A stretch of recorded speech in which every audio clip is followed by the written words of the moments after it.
عود نفسك يا ابن الناس انك لما تحب بجد تعمل 1000 حساب لوداعك، وان ساعات الناس الغالية اكتر ناس بتزيد اوجاعك، وان صحابك ولا حبيبك ممكن يجي اليوم ويسيبك. الاحضان مش كلها صافية ولا تستاهل فتح دراعك.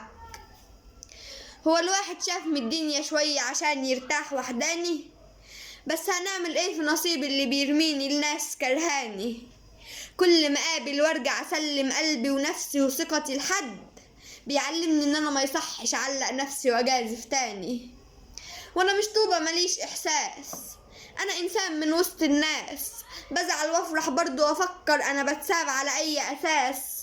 لا انا قصرت ولا مشيت ولا خلفت وعود واذيت، عمري ما قلت كلام جوايا يزعل حد ورحت شكيت، عمري في مرة احتاجني بحد كسرته بخاطره ولا وفيت. يمكن ذنبي ان انا حبيت، اتعلقت باللي لا يمكن ينفع ابقى معاه واكمل، وانا غلطتي رغم اللي حصل لي قلت احاول واستنيت، فاتخميت واتعلمت. ما تروحش في يوم تشكي همومك للي ما بيحسش بيك يا غشيم، هتروح له توريله جراحك هيبص عليك ويقول ده سليم. في ناس شكواك ليها مذلة وتضيف على همك طن هموم، ما تروحش وتشكي لغير الله، ربك موجود وسميع وعليم. انا ياما حكيت لاصحاب وقراب في الاخر شمتوا في احزاني، كنت احكي لناس حابة تشوفني على قد ما اعيش هفضل اعاني، يضحكوا ويقولوا عليا عبيط ومليش الحق في ابسط حق، فبقيت محكيش احسن وبقيت برتاح لما افضل وحداني. مالها الوحدة؟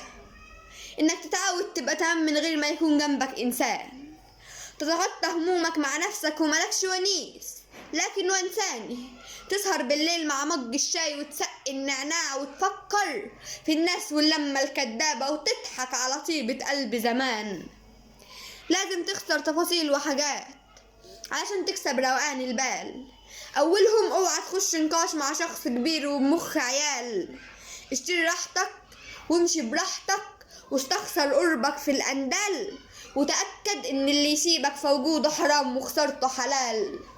شتموك وعبوك والعيب فيهم والداخل خارج وسطيهم، ولانك لسه ابيض وجديد بصفة ووفه كنت شاريهم، مسلكتش بين جحر التعابين فمشيت ودعيت وحكيت لله، الله لا يردك على بابهم ولا رجلك تيجي في اراضيهم. وكتاب الله حلوة الوحدة، حلوة الازمات اللي بتيجي وتفضح لقراب، كنت ما بغيب ينسى وجودي واكتشف اننا اصلنا اغراب. على رأي الشاعر لما يقول وانا الشاعر وانا اللي بقول، كلنا فترات في حياة الناس ومفيش لا حبايب ولا قراب. فشوف نفسك انت اولى بالمجدعة اللي انت عمال توزعها على الناس دي.